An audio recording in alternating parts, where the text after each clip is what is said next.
Praise the Lord. கர்த்தர் நல்லவர். கர்த்தர் இந்த ஒரு புதிய மாதத்தை நமக்கு கொடுத்திருக்கிறார்.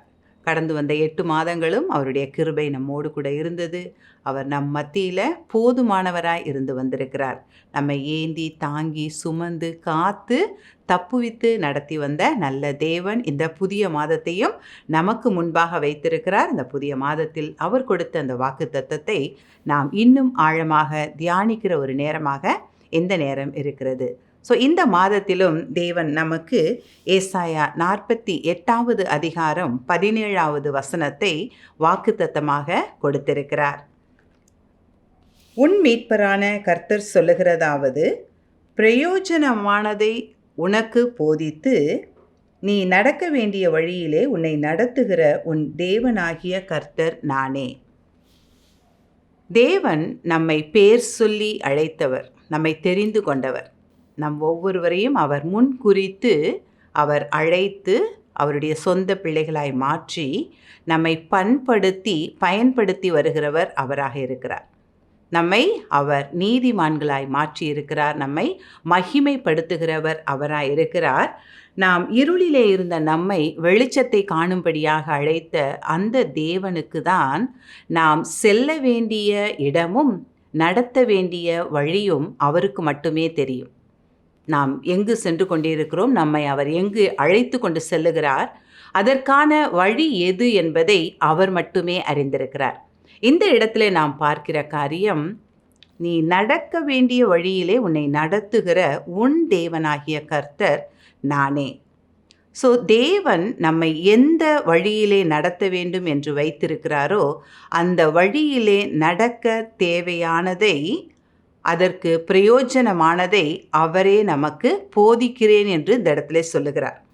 நீ எந்த பாதையில் போகணும், எந்த இடத்துக்கு செல்லுகிறாயோ அதற்கான வழியிலே நீ என்ன செய்ய வேண்டும் என்கிற பிரயோஜனமானதை உனக்கு போதிக்கிற உன்னுடைய தேவனாகிய கர்த்தர் நானே என்கிறார்.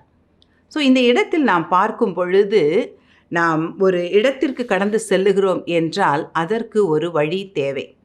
அந்த வழி நமக்கு அறிந்திருக்க வேண்டும், நாம் அறிந்திருக்க வேண்டும், அல்லது அதை அறிந்தவர்கள் நம்மோடு கூட இருக்க வேண்டும்.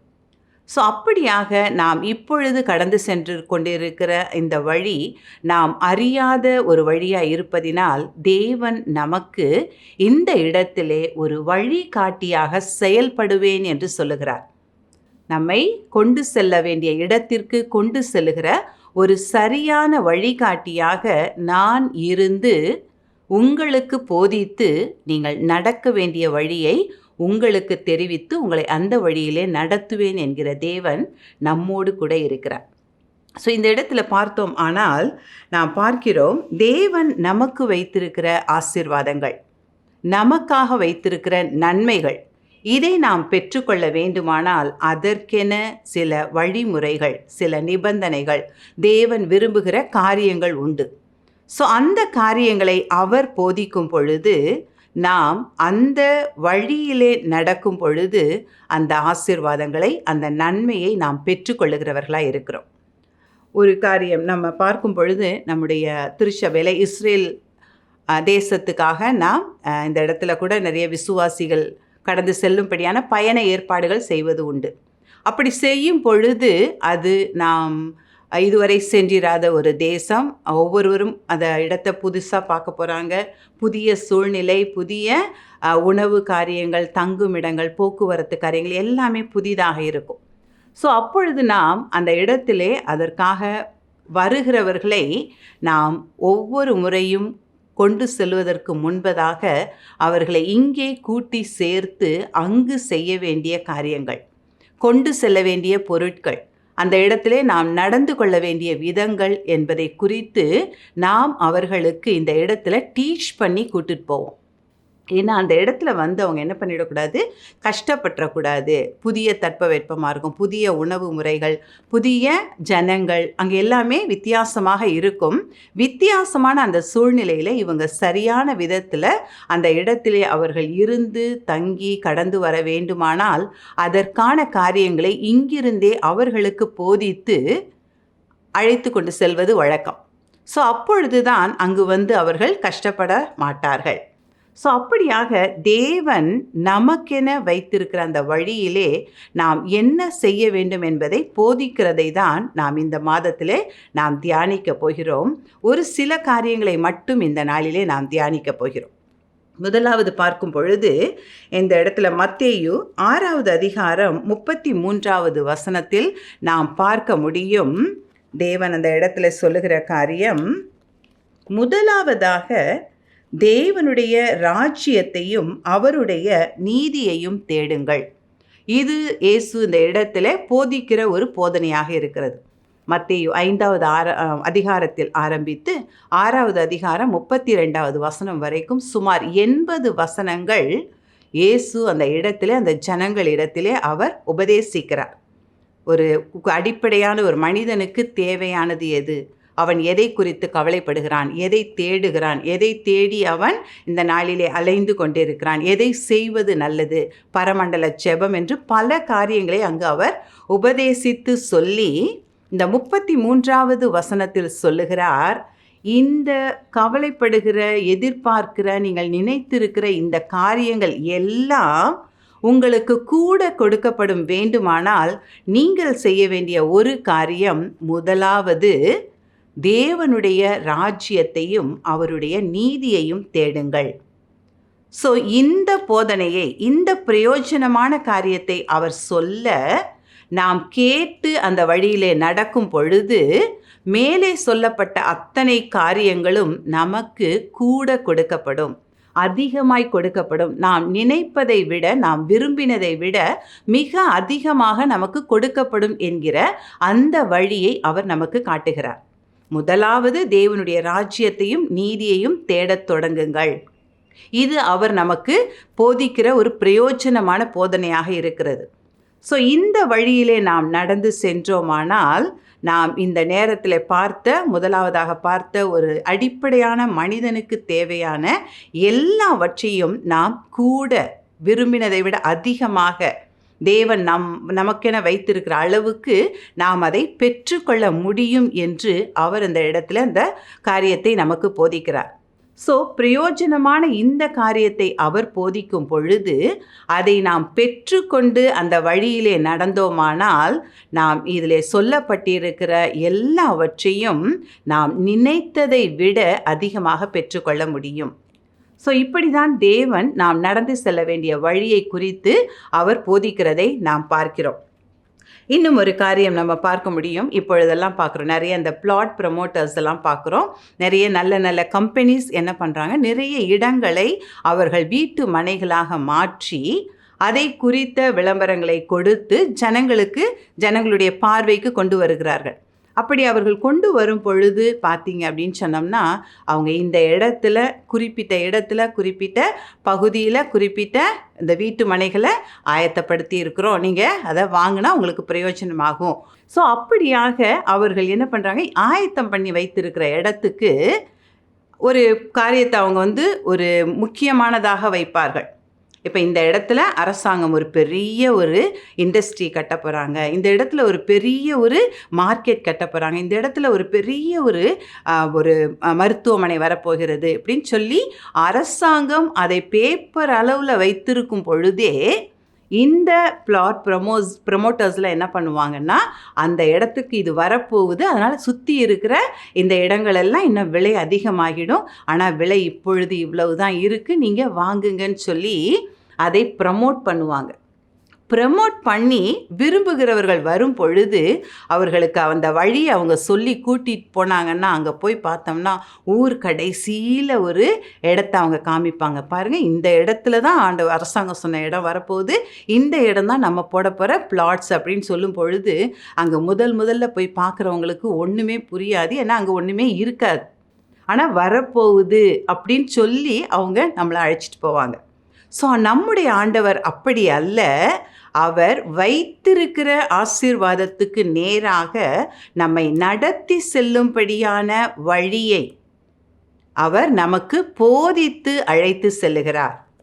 அதுதான் இந்த இடத்துல பார்க்குறோம். நான் இந்த ஆசீர்வாதங்களை, இந்த நன்மையை உனக்காக வைத்திருக்கிறேன், அதை நீ பெற்றுக்கொண்ட வேண்டிய வழியை நான் உனக்கு போதிக்கிறேன்.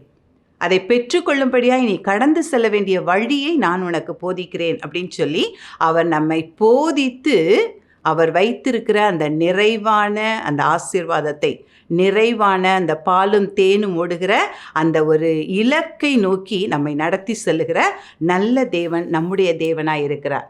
ஸோ பிரயோஜனமானதை அவர் நமக்கு போதிக்கும் பொழுது அதை நாம் பெற்றுக்கொண்டு அந்த வழியில் நடந்தோமானால் அவர் வைத்திருக்கிற அந்த இலக்கை நாம் அடைவதும் மிக நிச்சயமான ஒரு காரியம். இன்னும் ஒரு காரியத்தை நாம் பார்ப்போமானால் இங்கு எரேமியா 33:3 வசனம், 33வது அதிகாரம் 3வது வசனத்தில் நாம் பார்க்க முடியும். அங்கு ஆண்டவர் சொல்லுகிற ஒரு காரியம், என்னை நோக்கி கூப்பிடு, என்னை நோக்கி கூப்பிடு. இது அவருடைய போதனையில் ஒன்றாக இருக்கிறது. அவர் நமக்கு சொல்லுகிற பிரயோஜனமான ஒரு டீச்சிங், ஒரு காரியமாக இது இருக்கிறது. அவர் சொல்லுகிறார், என்னை நோக்கி கூப்பிடு. அப்படி கூப்பிடும் பொழுது அடுத்தது பார்க்கிறோம், அப்பொழுது நான் உனக்கு உத்தரவு கொடுத்து நீ அறியாததும் உனக்கு எட்டாததுமான பெரிய காரியங்களை உனக்கு அறிவிப்பேன். அவர் சொல்லுகிறார் இந்த இடத்துல, நீ அறியாததும் உனக்கு எட்டாததுமான பெரிய காரியங்களை உனக்கு அறிவிப்பேன். ஆனால் நாம் என்ன செய்ய வேண்டும்? என்னை நோக்கி கூப்பிடு, தேவனை நோக்கி கூப்பிட வேண்டும். ஸோ தேவனை நோக்கி நாம் கூப்பிடுவோமானால் அப்பொழுது தேவன் வைத்திருக்கிற நாம் அறியாத, நமக்கு எட்டாத அந்த மறைப்பொருள்களை நாம் பெற்றுக்கொள்ளுகிறோம். ஸோ அதை தான் தானியேல் இந்த இடத்தில் செய்கிறார். தானியேல் 2வது அதிகாரத்தில் தானியேல் அங்கு நேபுகாத்நேச்சார் ராஜாவினுடைய அந்த அரசவையில் மிக ஒரு உயர்ந்த பதவியில் அந்த இடத்துல இருக்கிறத நம்ம பார்க்குறோம். அப்போது அங்கு அந்த நேபுகாத்நேச்சாருக்கு ஒரு சொப்பனம் வருகிறது. அந்த சொப்பனம் அவனுடைய ஆவியை கலங்கி போக பண்ணுகிறது. அதில் முதல் வசனம் அப்படியாக சொல்லுகிறது. 5வது வசனத்தில் பார்க்கிறோம், இந்த சொப்பனத்தையும் சொல்லி அதற்கான விளக்கத்தையும் சொல்லாமற் போனால் நீங்கள் துண்டித்து போடப்படுவீர்கள் என்று தேசத்தில் உள்ள அத்தனை ஞானிகளுக்கும் சாஸ்திரிகளுக்கும் அது ஒரு சட்டமாக போடப்படுகிறது. ஸோ இது நான் கண்ட சொப்பனம், ஆனால் நீங்கள் நான் கண்ட சொப்பனத்தையும் சொல்ல வேண்டும், அதற்கான விளக்கத்தையும் சொல்ல வேண்டும் என்று தானியேல் இந்த இடத்துல ஒரு சட்டமாக தேசத்துக்கு அவர் அனுப்புகிறதை பார்க்கிறோம். அப்பொழுது அந்த இடத்துல இருக்கிற தானியேல், அந்த தானியேல் செய்கிற ஒரு காரியம், ஏனெனில் இது தேசத்தில் உள்ள அத்தனை ஞானிகளுக்கும் சாஸ்திரிகளுக்கும் உள்ள ஒரு உயிர் பிரச்சனையாக இருக்கிறதுனால தானியேல் இந்த இடத்துல எடுத்திருக்கிற ஒரு காரியம் 17வது வசனம், பின்பு தானியேல் தன் வீட்டுக்கு போய் தானும் தன் தோழரும் பாபிலோனின் மற்ற ஞானிகளோடே கூட அழியாதபடிக்கு இந்த மறைபொருளை குறித்து பரலோகத்தின் தேவனை நோக்கி இரக்கம் கேட்கிறதற்காக.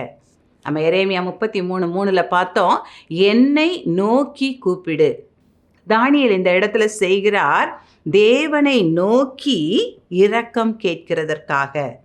ஸோ நாங்கள் அறியாத மறைபொருள் ஆண்டவரே, நாங்கள் அறியாத காரியங்கள் ஆண்டவரே, இந்த ஒரு காரியத்தில் இந்த நாளில் இந்த சூழ்நிலையில் நாங்கள் இருக்கிறோம், ஆனால் இதற்கான பதில் உம்மிடத்திலே உண்டு. ஏன்னா நீங்கள் என்ன சொல்லியிருக்கீங்க? நீ அறியாததும் உனக்கு எட்டாததுமான பெரிய காரியங்களை அறிவிப்பீர்கள். ஆனால் நாங்கள் என்ன செய்ய வேண்டும்? உங்களை நோக்கி கூப்பிட வேண்டும். அதனால் இன்னைக்கு தேவனை நோக்கி தானியேல் பார்க்கிறார், அந்த மறைபொருள் வெளிப்படுத்தப்படும்படியாக. உபாகமம் 29வது அதிகாரம் 29வது வசனத்தில் நாம் பார்க்கிற காரியம், இங்கே பார்க்கும் பொழுது மறைவானவைகள் நம்முடைய தேவனாகிய கர்த்தருக்கே உரியவைகள். மறைவானவைகள் எல்லாமே தேவனாகிய கர்த்தருக்கே உரியவைகள். அதை வெளிப்படுத்த வேண்டுமானால் அவரை நோக்கி கூப்பிட வேண்டும் என்பது இங்கு அவர் நமக்கு கொடுக்கிற ஒரு பிரயோஜனமான ஒரு போதனையாக இருக்கிறது. இப்போ மறைபொருளானதை நாம் தெரிந்து கொள்ள வேண்டுமானால் தேவனை நோக்கி கூப்பிட வேண்டும். அப்போ தானியேல் தேவனை நோக்கி கூப்பிடும் பொழுது அவர் அடுத்த வசனங்களில் நாம் பார்க்கிறோம். 2வது அதிகாரம் 19வது வசனத்தில் நாம் பார்க்க முடியும், பின்பு காலத்தில் தரிசனத்திலே தானியேலுக்கு மறைபொருள் வெளிப்படுத்தப்பட்டது. அப்பொழுது தானியேல் பரலோகத்தின் தேவனை ஸ்தோத்தரித்தான். தேவனை நோக்கி அவன் கூப்பிட்ட பொழுது அவன் அறியாத அந்த மறைபொருள் அவனுக்கு வெளிப்படுத்தப்பட்டது. ஸோ இந்த சூழ்நிலையில் இந்த காரியத்தை கையாள இதுதான் வழி என்பதை தேவன் போதித்திருக்கிறார். அதை தான் அவர் எரேமியாவிலே சொன்னதை தானியேல் தன்னுடைய வாழ்க்கையில் அப்பியாசப்படுத்தி தேவனை நோக்கி பார்த்த பொழுது அவன் அறியாத அந்த மறைபொருள் வெளிப்படுத்தப்பட்டது. தானியேலும் கூட இருந்த அத்தனை ஞானிகளும் சாஸ்திரிகளும் அங்கு உயிர் தப்புகிறதை நாம் பார்க்கிறோம். ஸோ தேவன் நாம் நடக்கும்படியான வழியை அவர் காண்பிக்கும்படியாக அவர் போதிக்கிற வார்த்தைகள். அந்த இடத்துல நம்ம ஏசாயாவில் 48வது அதிகாரம் 18வது வசனத்தின் முதல் பகுதி நாம் பார்க்க முடியும். என் கற்பனைகளை கவனித்தாயானால் நலமாயிருக்கும். ஸோ அவர் நமக்கென என்ன கற்பனைகளை அவர் நமக்கு சொல்லுகிறாரோ, எந்த கட்டளைகளை அவர் சொல்லுகிறாரோ அதை கவனித்து நாம் அதை பெற்றுக்கொள்ளும் பொழுது நாம் நம்முடைய சூழ்நிலையின் மத்தியில் நடக்க வேண்டிய வழியை நாம் அறிந்து கொள்ளுகிறோம். ஸோ ஒவ்வொருவருக்கும் ஒவ்வொரு சூழ்நிலைகள், வியாதியின் நெருக்கடிகள் உண்டு, பொருளாதார நெருக்கடிகள், பிரிவினையின் காரியங்கள், சமாதானம் இல்லாத காரியங்கள், குடும்பங்களிலே சமாதானம் இல்லாத சூழ்நிலைகள், கடன் பிரச்சனைகள், தீராத வியாதிகள், மருத்துவரால் கண்டுபிடிக்க முடியாத காரியங்கள், மருத்துவர்களை கைவிட்ட நிலையிலே உள்ளவர்கள். ஸோ அப்படிப்பட்ட ஒவ்வொருவருக்கும் ஒவ்வொரு சூழ்நிலைகள் உண்டு. ஒவ்வொருவரும் கடந்து செல்ல வேண்டிய பாதைகள் வித்தியாசமானதாக இருக்கிறது. ஆனால் தேவன் ஒவ்வொருவருமே நடக்க வேண்டிய வழியிலே நடக்கும்படியான அந்த பிரயோஜனமானதை நமக்கு போதித்து நடத்த விரும்புகிற நல்ல சரியான ஒரு வழிகாட்டியாக நம்முடைய தேவன் இருக்கிறார். அவர் நம்மை அழைத்தவர் அப்படியே விட்டுவிடவில்லை.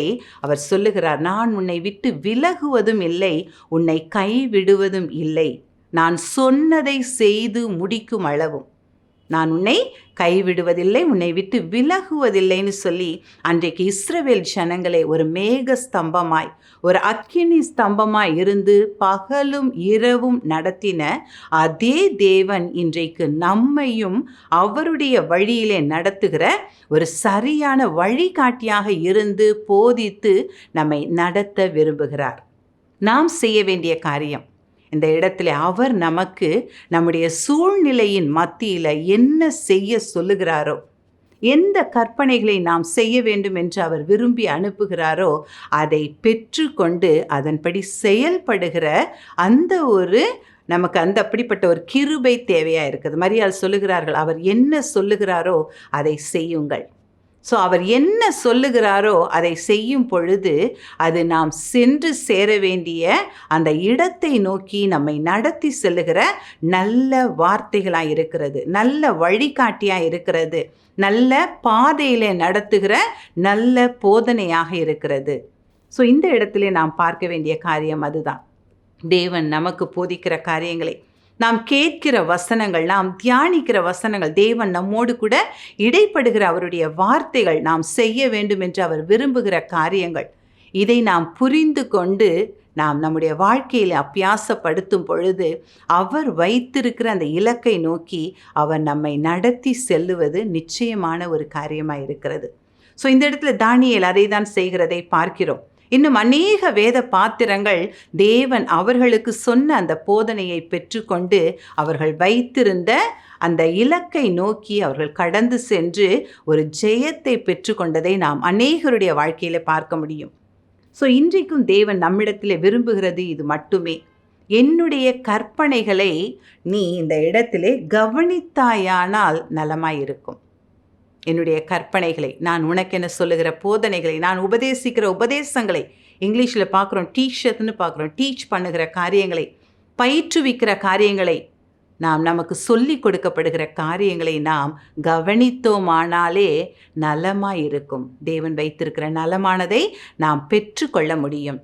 அப்படியாக இந்த நேரத்தில் நம்மை நாமே ஒப்பு கொடுத்து ஜெபிக்கலாமா? தேவன் நமக்கென அனுப்பின இந்த வார்த்தைகள், இந்த தேவன் அனுப்பின இந்த ஒரு வாக்குத்தத்தம் நம்முடைய வாழ்க்கையில் இந்த மாதத்தில் கூட ஒவ்வொருவருடைய வாழ்க்கையிலும் நம்முடைய ஊழியத்தின் பாதைகளில் இந்த வார்த்தைகள் கடந்து செல்கிற ஒவ்வொருவர் வாழ்க்கைக்குள்ளும் தேவன் கிரியை செய்யும்படியாக நம்ம ஜெபிக்கலாமா? தேவன் நல்லவராய் இருக்கிறார். நமக்கு வார்த்தைகளை அனுப்பி நமக்கு போதனை செய்து நமக்கு போதித்து அவர் வைத்திருக்கிற அந்த நல்ல பாதையிலே நம்மை நடத்தி அவர் வைத்திருக்கிற அந்த இலக்கை நோக்கி நம்மை நடத்தி செல்லுகிற அந்த தேவனை நோக்கி பார்க்கலாமா? நன்றி செலுத்துகிறோம் அப்பா, நன்றி செலுத்துகிறோம் ஆண்டவரே. அப்பா, இந்த வார்த்தைகளை நாங்கள் எங்களுடைய ஆவியிலே பெற்றுக்கொள்ளுகிறோம் ஆண்டவரே. அப்பா, இந்த வார்த்தைகள் எங்களுடைய வாழ்க்கையாய் மாறட்டும்னு நாங்கள் செபிக்கிறோம். நாங்கள் நடக்க வேண்டிய வழியை குறித்து நீர் அனுப்புகிற அந்த வார்த்தைகளை பெற்றுக்கொண்டு அந்த பாதையிலே நடந்து நீர் வைத்திருக்கிற இலக்கை நாங்கள் அடைந்து தீரும்படியாக தேவன் எங்களோடு கூட இருந்து எங்களை வழி நடத்துவீராக. அப்படிப்பட்ட ஒரு கீழ்ப்படிதல் எங்கள் ஒவ்வொருவருக்கும் கடந்து வர நாங்கள் செபிக்கிறோம். அப்ப கற்றுக்கொள்ளுகிறவர்களைப் போல எங்களுடைய செவிகளை சாய்த்து கற்றுக்கொண்டு எங்களை தாழ்த்தி அர்ப்பணிக்கும்படியாக இந்த நேரத்தில் எங்களை நாங்கள் தாழ்த்துகிறோம், அர்ப்பணிக்கிறோம்.